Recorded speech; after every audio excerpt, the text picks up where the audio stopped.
Bismillahirrahmanirrahim. Assalamualaikum warahmatullahi wabarakatuh. Ya, kembali lagi bersama saya di channel Denny Nurdiansyah, channel yang berisikan tentang kajian-kajian Islam, kajian kitab kuning, karangan para ulama salafus sholih, yang mana pada kesempatan kali ini saya masih melanjutkan dari bahasan kajian kitab Safinatun Najah. Melanjutkan dari materi sebelumnya, yang mana di materi sebelumnya saya membahas tentang kewajiban orang yang hidup kepada orang yang meninggal.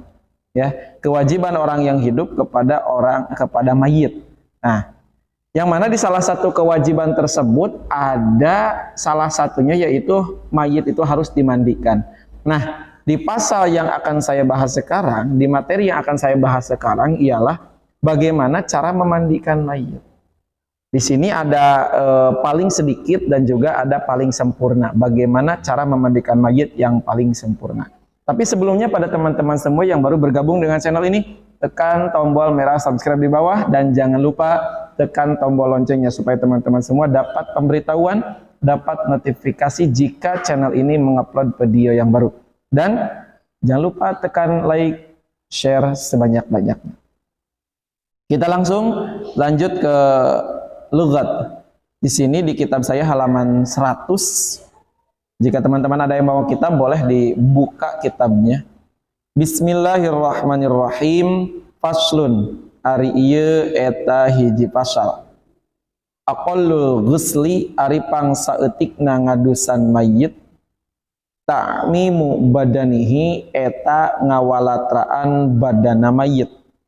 Bil ma'i kucai.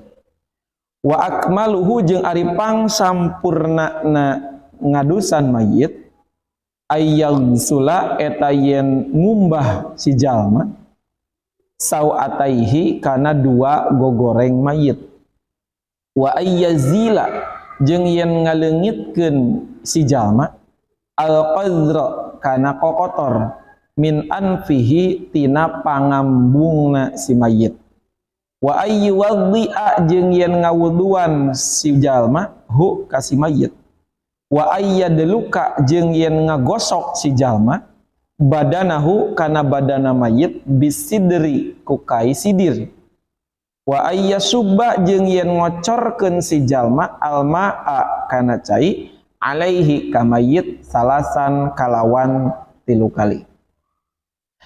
Bismillahirrahmanirrahim. Kita masuk ke penjelasan. Tadi sudah diberi kisi-kisi bahwa pasal sekarang ialah bagaimana cara memandikan mayit. Nah, di sini ada cara yang paling minimal. Cara yang paling minimal. Bagaimana cara yang paling minimal memandikan mayit?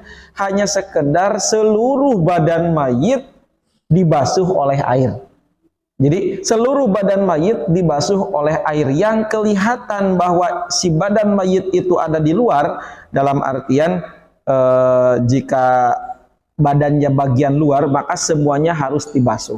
Jadi kita basuh saja seluruh badan mayit, itu sudah termasuk memandikan mayit yang paling minimal. Jadi yang paling sedikit cara memandikan mayit ialah seluruh badan mayit harus dibasuh dengan air. Nah, bagaimana cara yang paling sempurna, cara yang paling maksimal, cara yang dianjurkan oleh Rasulullah SAW dalam hal memandikan mayit? Di sini ada yang paling sempurna, yaitu yang pertama, 2 kemaluan mayit, yang depan yang belakang, dua-duanya harus dibasuh.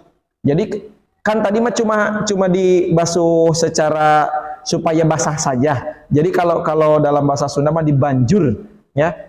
Jadi hanya sekedar basah seluruh badan mayit itu sudah cukup, ya, sudah batas paling minimal. Nah, kalau batas paling maksimalnya yaitu 2 kemaluan mayit, yang depan yang belakang harus dibasuh, Jadi harus dibasuh. Bagaimana saja kalau kita ya mohon maaf jika setelah buang air besar kan ada cebok, ya, membersihkan kemaluan kita yang bagian belakang. Nah, seperti itu saja, sama. Jadi si kemaluan yang bagian belakang dan bagian depan harus dibasuh secara sempurna seperti biasa orang yang hidup. Yang kedua, kotoran yang ada di hidung harus dibasuh juga. Jadi hidungnya harus dibasuh, harus dikobel-kobel lah ya, harus dikobel-kobel supaya si hidungnya itu dalamnya bisa bersih, bisa bersih. Itu yang kedua. Yang ketiga, diwudukan. Jadi setelah beres nanti dimandikan, setelah sempurna dimandikan, nah si mayit itu diwudukan, ya, diwudukan si mayit. Dan selanjutnya yaitu digosok dengan kayu sidir. Kalau sekarang nggak usah kayu sidir juga nggak apa-apa, pakai sabun sama. Jadi pakai sabun itu cara memandikan mayit yang paling sempurna. Dan yang terakhir ialah membasuh si badan mayit ataupun mengecorkan cai ke badan mayit 3 kali. Nah, di sini dijelaskan bahasanya seperti ini. Sunnahnya, jadi 3 kali itu yang pertama dibasuh dulu, si mayit itu dibasuh, terus diberikan sabun ya. Terus yang kedua dibasuh, terus dihilangkan kotoran-kotorannya seperti yang tadi yang ada di dalam hidung, terus yang di kemaluannya itu dibersih-bersihkan, ataupun yang ada di pusernya, ataupun jika giginya mungkin kotor bisa juga digosok juga, nggak apa-apa, itu nggak apa-apa, tidak jadi masalah. Jadi pokoknya seperti kita lagi adus saja, lagi adus dari junub ataupun adus dari head dan nifas ya.